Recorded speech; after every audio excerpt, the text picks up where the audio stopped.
Hello everyone.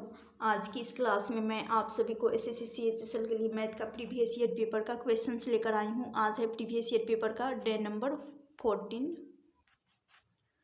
पहला question है, यदि क्वेश्चन दे रखा है x square minus root 7x plus 1 equal to 0 है और निकालना है एक्स का पावर 5 प्लस 1 अपॉन एक्स का पावर 5 का मान निकालना है। तो आप सभी को पता होगा ये जो इक्वेशन है x square minus root 7x plus 1, इसको अभी बनाना होगा। सबसे पहले एक्स प्लस 1 अपॉन एक्स, तभी हम इस एक्स से पावर एक्स का पावर 5 पे जा सकते हैं।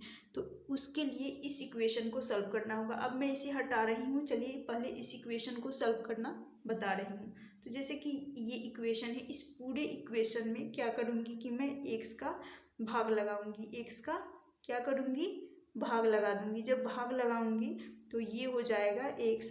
अब मैं हटा रही हूँ। ये हो जाएगा, जब एक्स का भाग लगाने पर, एक्स स्क्वायर है तो एक्स का भाग लगाने पर ये हो जाएगा एक्स माइनस, सिर्फ रूट बचेगा, रूट 7 बचेगा, एक्स भी हट जाएगा भाग लगाने के बाद। और यहाँ से 1 है तो इस 1 में यदि एक्स का भाग लगाने पर 1 अपॉन एक्स हो जाएगा इक्वल टू 0। उसके बाद यहाँ पर ये हो जाएगा एक्स प्लस 1 अपॉन एक्स, और ये 0 के बराबर करने पर रूट 7 यहाँ पर आ जाएगा। तो आप सभी को पता होगा जब भी एक्स प्लस 1 अपॉन एक्स से, ये तो पी के बराबर होता है, तो यानी इस रूट 7 को पी के बराबर मान सकते हैं। क्या मान सकते हैं? रूट 7, जो कि पी के बराबर मान सकते हैं। जब भी एक्स प्लस 1 अपॉन एक्स ये पी के बराबर हो और निकालना हो x square plus 1 upon x square, तो उसके लिए एक्स से स्क्वायर पे जाने के लिए पी स्क्वायर, यहाँ प्लस का साइन है तो इसका अपोजिट साइन माइनस का 2 करना होता है। ये हो गया एक्सप्लेनेशन।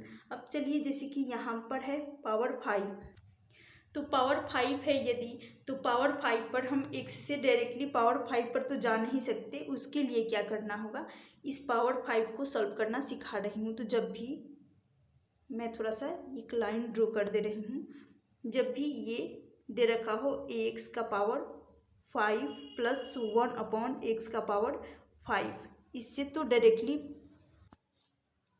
इसको यदि सॉल्व करना हो तो इसको क्या करेंगे कि सबसे पहले x square plus 1 upon x square into कर लेंगे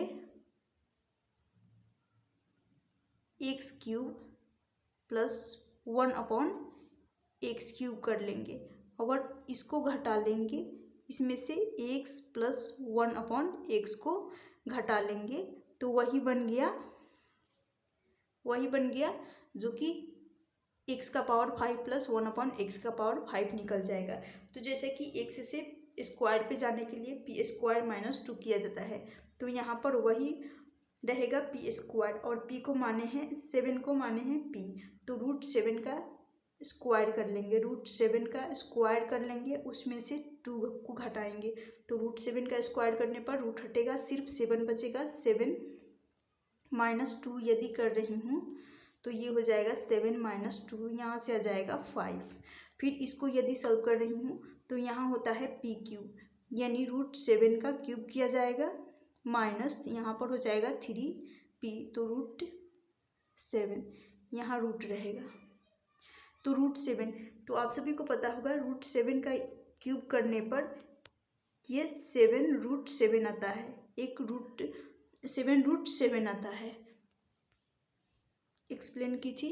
तो यहाँ पर आ जाएगा 7 रूट 7 माइनस, फिर यहाँ है 3 रूट 7, तो इस 7 में से 3 को माइनस करेंगे तो यहाँ से आ जाएगा 4 रूट 7। 4 रूट 7, इसके बीच ये मल्टीप्लिकेशन का साइन है इनके बीच, तो मल्टीप्लाई हो जाएगा, यहाँ रहेगा 7, ब्रैकेट के अंदर रूट 7 है, सॉरी रूट के अंदर 7 है, तो यहाँ से 5 और 4 इनका मल्टीपल बन जाएगा 20 रूट 7, और एक्स प्लस 1 अपॉन एक्स का मान जैसे कि 7 रूट 7 है, तो यहाँ पर माइनस में रहेगा, यहाँ रूट 7 आ जाएगा। फिर इसमें से इस 20 रूट रूट 7 में से रूट 7 को घटाएंगे, तो यहाँ से आ जाएगा 20√7 में से √7 को यदि घटाएंगे तो 19√7 इस क्वेश्चन का राइट आंसर, ऑप्शन सी इस क्वेश्चन का राइट आंसर हो जाएगा। चलती हूँ नेक्स्ट क्वेश्चन की तरफ। उम्मीद करती हूँ क्वेश्चन समझ में आ गया होगा। कुछ नहीं करना था, जैसे कि इस इक्वेशन को बनाने के बाद जैसे कि x + 1/x बराबर √7 आ गया, राइट। उसके बाद ये इसको पावर 5 को सॉल्व करना था, तो पावर 5 को ब्रेक की हूँ x² में और फिर क्यूब में, और उसमें से माइनस करना होगा x + 1/x को, जो कि √7 है। तो यहाँ से राइट आंसर 19√7 आ जाएगा। नेक्स्ट क्वेश्चन है, 3 सिक्के उछाले जाते हैं, कम से कम 2 जीत आने की संभावना क्या है? तो ये हो जाएगा 2 जीत आने की संभावना, इसको लिखेंगे NC2। तो यानी 3 सिक्के उछाला जाता है तो कम से कम 2 जीत। उसके बाद ये हो जाएगा, अधिक से अधिक आ जाएगा 3, अधिक से अधिक 3, और बटे में आ जाएगा 2 का पावर 3। तो यहाँ से आएगा 3 + 1/2 का पावर क्यूब करेंगे 8 आ जाएगा। तो ये 4/8 1/2 इस क्वेश्चन का राइट आंसर हो जाएगा, ऑप्शन 1/2, ऑप्शन बी इस क्वेश्चन का राइट आंसर। नेक्स्ट क्वेश्चन है, ए एक निश्चित कार्य को 20 दिनों में कर सकता है, बी ए से 25% अधिक कुशल है, और सी बी से 20% अधिक कुशल है। ए और सी एक साथ 5 दिनों तक कार्य करते हैं, बी अकेले इस कार्य को कितने दिनों में पूरा कर लेगा? तो जैसे कि कहा गया है ए और बी 25% ये अधिक कुशल है, यहाँ सॉल्व करेंगे। 25% जब अधिक है तो 25% का फ्रैक्शन वैल्यू 1/4 होता है। तो बी ए से 25% अधिक, तो ए से तो ए का हो जाएगा, यदि 4 अधिक है 4 पर 1 रेशियो बढ़ जाएगा तो 5 हो जाएगा बी का। अब मैं इसे ही हटा रही हूँ। फिर उसके बाद सी ए से 20% अधिक, तो सी यहाँ पर सी बी से कहा गया है तो बी आ जाएगा, फिर सी आ जाएगा। कितना कहा गया है? 20% अधिक, 20% इसका फ्रैक्शन वैल्यू होता है 1/5, 1/5 हो जाएगा। तो यानी 5 से 1 रेशियो अधिक हो जाएगा सी का, बी सी से। तो बी का होगा 5, तो उस पर 1 रेशियो बढ़ जाएगा तो 5 से 6 रेशियो हो जाएगा, जो कि सी का। अब यहाँ पर ध्यान दीजिएगा, यहाँ पर b है और b है, दोनों जगह b कॉमन है और दोनों जगह b का मान सेम है। जब यदि सेम नहीं रहता, इक्वल नहीं होता, b का दोनों वैल्यू इक्वल नहीं होते, तो हमें बराबर करना होता, मल्टीप्लाई करके, गुना करके। तो अब जैसे कि दे रखा है ए एक निश्चित कार्य को 20 दिनों में कर रहा है, ए एक निश्चित कार्य को 20 दिनों में कर रहा है, और बी की ए की एफिशिएंसी है कार्य क्षमता 4। तो टोटल वर्क यहाँ से निकाला जा सकता है, ए 4 की इफ़िशियंसी से टोटल वर्क कर लेगा, 4 की इफ़िशियंसी से 20 दिनों में करेगा, तो यहाँ से टोटल वर्क निकल कर आ जाएगा ये, यही जो कि हो जाएगा टोटल वर्क 80 आ जाएगा। टोटल वर्क कितना आएगा? 80। अब ये जो टोटल वर्क आया है 80 आ गया। उसके बाद कहा गया है फिर ए और सी एक साथ मिलकर, ए और सी एक साथ मिलकर 5 दिन तक कार्य करते हैं। तो ए जो कि है और सी दोनों मिलकर ए प्लस सी, ए का है 4 रेशियो, सी का है 6 रेशियो, ये दोनों मिलकर 10 की इफ़िशियंसी से 5 दिन तक कार्य कर रहे हैं, तो 50 यूनिट मिलकर दोनों कार्य कर चुके होंगे। तो ये जो टोटल है, इस टोटल में से 50 यूनिट को माइनस कर देंगे, तो यहाँ से जो 30 यूनिट बचेगा यही शेष होगा, यही शेष वर्क शेष 30 यूनिट बच जाएगा। तो कहा गया है बी अकेले इस कार्य को कितने दिन करेगा, यानी यही शेष जो कार्य बचा है 30 यूनिट बी दोनों में तो कॉमन है, तो बी की इफिशियंसी जो कि है 5, तो 30 में 5 का भाग लगा देंगे तो 6 दिन में बी कर लेगा। ऑप्शन बी इस क्वेश्चन का राइट आंसर हो जाएगा। यहाँ पर कहा गया है बी अकेले इस कार्य ने, इस नहीं कहा गया है, यहाँ पर शेष रहेगा, शेष कार्य का शेष कार्य को कितने दिनों में पूरा कर लेगा, तो 6 दिनों में। आंसर हो जाएगा ऑप्शन बी। नेक्स्ट क्वेश्चन है, एक नल किसी टंकी को क्रमशः 5 सही 1/2 घंटे में भर सकता है। रिसाव के कारण टंकी को भरने में 8 सही 1/4 घंटे लगते हैं। कितने समय घंटों में रिसाव टैंक का 30% खाली कर देगा। तो जैसे कि यहाँ है 5 सही, एक नल जो कि इनलेट है भरने वाला टंकी जो कि 5 सही 1/2 घंटे में भर रही, तो 5 × 2 कर लेंगे, यहाँ से मल्टीप्लाई 10 10 + 1, ये हो जाएगा 11/2। और खाली आउटलेट खाली करने वाला ये टैंक को खाली कर रहा है 8 सही 1/, भरने में खाली करने वाला द्वारा भरने में 8 सही 1/4 घंटे का समय लग रहा है। तो 8 चौका 32, 32 + 1, ये हो जाएगा 33/2। 33/2। तो अब चलिए यहाँ इसका एलसीएम ले लेंगे। अब इसको मैं हटा रही हूँ, एक्सप्लेन की थी। जो इनलेट है भरने वाला ये 11/2 से भर रहा है, और यहाँ पर भरने वाला भी है और इसके साथ खाली करने वाला होल वाला है, जो कि 33/2 की दर से खाली कर रहा है, भर रहा है।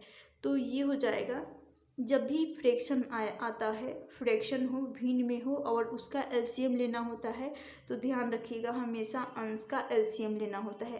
अंश का एलसीएम लिया जाता है, तो 11 और 33, इन दोनों का एलसीएम 33 ले लेती हूँ। ये 3 से जाएगा, 3 से जा रहा है, और जिस नंबर से वो कटता है उसी नंबर से मल्टीप्लाई किया जाता है, उसी नंबर का मल्टीप्लाई किया जाता है हर में। तो 3 से जा रहा है, 3 बार में कट रहा है 11 से, तो 3 × 2 कर लेंगे, हर का मल्टीप्लाई कर लेंगे, यहाँ से आ जाएगा 6। फिर यहाँ से एक बार में जा रहा है 33 एकम 33, एक बार में जा रहा है तो 2 हर है 2, 2 एकम 2, तो यहाँ से आ जाएगा 2।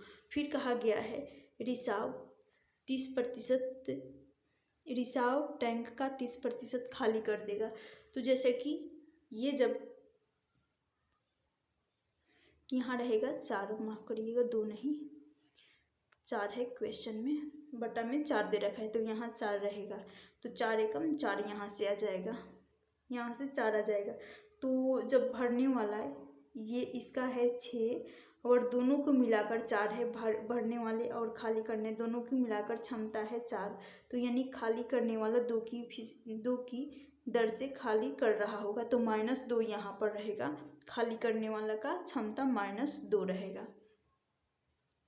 तो अब ये हो जाएगा, ये टोटल कैपेसिटी, टोटल क्षमता होता है जो कि 33 है, और ये हो जाएगा बटा 2, इसकी इफिशियंसी खाली करने वाला का इफिशियंसी है 2, 2 का भाग लगा देंगे। अब जैसे कहा गया है 33% खाली, तो 30 बटा हो जाएगा 100% है, बटा हो जाएगा 100, तो एक शून्य से शून्य चला जाएगा, एक शून्य से ये शून्य चला जाएगा। उसके बाद 33 × 3 यदि कर रही हूँ तो 99/20, इस क्वेश्चन का राइट आंसर हो जाएगा ऑप्शन डी। नेक्स्ट क्वेश्चन है, एक व्यक्ति 120 रुपये प्रति कुर्सी की दर से 2 कुर्सियाँ बेचता है, और उसे पहली कुर्सी पर 25% लाभ तथा दूसरी कुर्सी पर उसे 25% की हानि होती है। उसके कुल हानि रुपए में ज्ञात करनी है।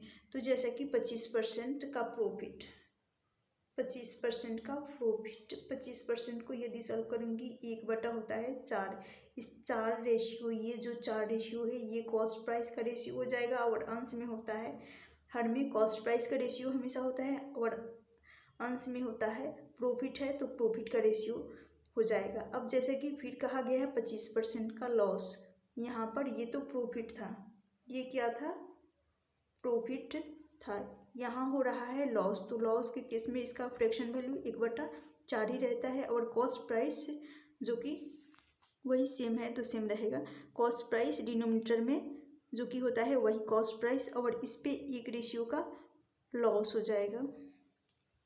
तो यानी अब कॉस्ट प्राइस और सेलिंग प्राइस का रेशियो की बात करते हैं। यदि कॉस्ट प्राइस 4 है पहले वाले का, जिस पर प्रॉफिट हो रहा है 25% का, तो 4 से 1 रेशियो का प्रॉफिट होने के बाद 5 रेशियो हो जाएगा, फिर 4 से 1 रेशियो का लॉस होने के बाद 25% का लॉस, तो ये हो जाएगा 3 रेशियो।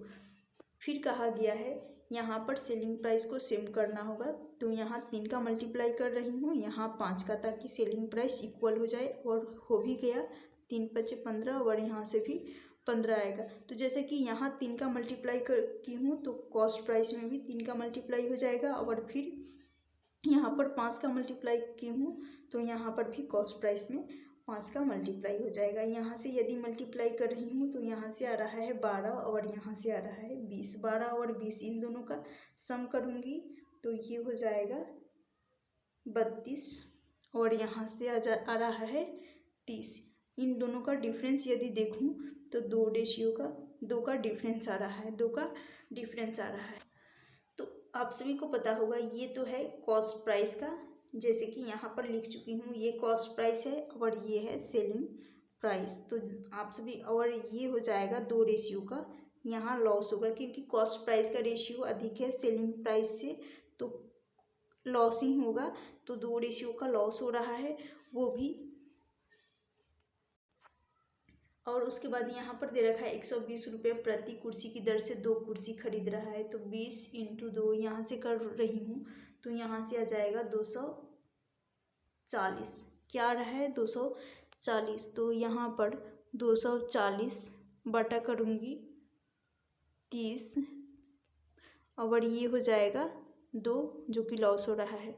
तो इसको काट रही हूँ यदि, तो 8 3 24, 8 से चला जाएगा, 8 × 2 करूँगी तो यहाँ से आ जाएगा 16। ऑप्शन बी इस क्वेश्चन का राइट आंसर होगा। नेक्स्ट क्वेश्चन है, यदि साइन ए बराबर है 5/13 फिर 7 कॉट बी बराबर है 24, तो निकालना है सेक ए इंटू कॉसेक बी। सेक ए इंटू कॉसेक बी, फिर कॉसेक बी इंटू tan ए का मान ज्ञात करनी है। तो आप सभी को पता होगा साइन ए बराबर हो जाएगा, यदि यहाँ पर है साइन ए, आप सभी को पता होगा साइन थीटा बराबर होता है लंब अपॉन कर्ण होता है। क्या होता है? लंब अपॉन कर्ण। तो पाइथागोरस लगाकर ये ट्रिपलेट बन जाएगा। साइन जो कि 5, ये हो जाएगा लंब, ये साइड जो कि लंब होता है, और 90 डिग्री के सामने वाली भुजा जिसको कहा जाता है कर्ण, और कर्ण है जो कि 13, तो ये साइड हो जाएगा 5 12 13 ट्रिपलेट से, ये होता है आधार, तो ये साइड हो जाएगा 12। फिर उसके बाद यहाँ पर साइन ए निकालना था।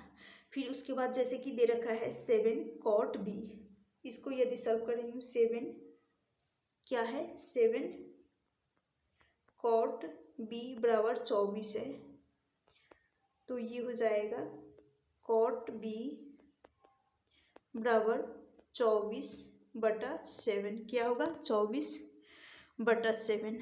तो इसको भी ट्रिपलेट, इसमें भी ट्रिपलेट लगा दूंगी, यानी पाइथागोरस से लगाऊंगी, तो ये हो जाएगा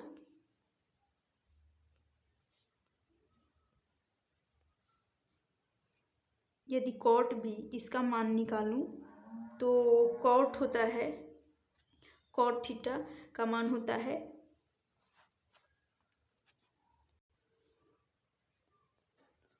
कॉट थीटा बराबर आधार बटा होता है लंब। क्या होता है? आधार बटा लंब। आधार जो कि 24 है, तो यानी ये साइड हो जाएगा 24, तो लंब हो जाएगा 7, और कर्ण 90 डिग्री के सामने वाली भुजा जो कि 7 24 25, ट्रिपलेट से ये भी हो जाएगा 7 24 25। अब सेक होता है, सेक थीटा होता है कॉस कर्ण बटा आधार, तो कर्ण है कॉस ए, सेक ए का मान चाहिए, तो इसमें देखेंगे क्योंकि ए वाला चाहिए, तो सेक होता है, इसको लिख देती हूँ, कर्ण बटा होता है आधार, तो कर्ण है 13, तो यहाँ हो जाएगा 13 बटा आधार है 12, ए वाले में देखना है। फिर यहाँ पर कॉस होता है आधार बटा कर्ण, तो बी है, तो बी वाले में देखना है, आधार है 24 और कर्ण है 25, तो यहाँ पर 24/25 मल्टीप्लिकेशन में है तो ये सारे मल्टीप्लाई हो जाएंगे। फिर सेक को देखना है। सेक होता है कर्ण अपॉन लंब। कर्ण अपॉन यहाँ पर आ जाएगा बटा में लंब। तो कर्ण है ये बी वाले में देखना है कौशिक को। तो कर्ण है 25 और लंब है 7 तो 25 बटा यहाँ पर आ जाएगा 7। फिर tan होता है लंब अपॉन होता है आधार कॉट का उल्टा। तो ये ए वाले में देखना है। तो लंब है यहाँ पर 5, आधार है 12। अब इनको काट लेती हूँ, जो कटेगा उसको काट देती हूँ। तो ये 12 दूनी 24, 2 बार में चला जाएगा। 25 से 25 चला जाएगा। फिर इस 2 से 6 दूनी 12 तो 6 × 7 यहाँ से आ जाएगा 42। और फिर यहाँ पर 13 × 5 न्यूमरेटर में बचेगा सिर्फ 13 × 5 का मल्टीपल 65 तो 65 बटा 42। ऑप्शन सी इस क्वेश्चन का राइट आंसर हो जाएगा।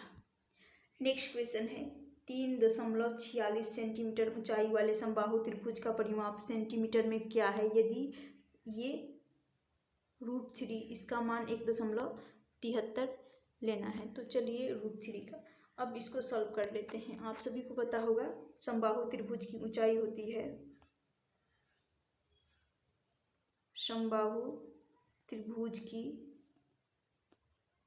ऊंचाई हाइट होती है √3a/2। क्या होता है √3a/2। तो यहाँ पर ये ऊंचाई दे रखी है 3.46 और जैसा कि √3 का मान ये लेना है 1.73 तो बराबर हो जाएगा। यहाँ करना है 1.73 और फिर ए का मान यहाँ से हमें पता चल जाएगा। ए का मान नहीं पता है तो गुना ए कर लेती हूँ और बटा में 2 रहेगा। 1.73 इससे यदि काट रही हूँ तो ये चला जाएगा 2 बार में चला जाएगा, 2 बार में कट जाएगा। 2 × 2 का मल्टीप्लाई करूँगी तो ए बराबर आ जाएगा 4। ए बराबर 4 हो जाएगा। और आप सभी को परिमाप पूछा गया है यहाँ पर समबाहु त्रिभुज का परिमाप। तो ये होता है परिमाप 3a होता है समबाहु त्रिभुज का ऊंचाई √3a/2 होता है और परिमाप होता है समबाहु त्रिभुज की परिमाप 3a यानी 3 गुना भुजा होता है। ये जो कि भुजा है तो 3 × 4 कर लेंगे, यहाँ से आ जाएगा 12। इस क्वेश्चन का राइट आंसर हो जाएगा ऑप्शन सी। तो समबाहु त्रिभुज की ऊंचाई √3a/2 होता है 2 और परिमाप होता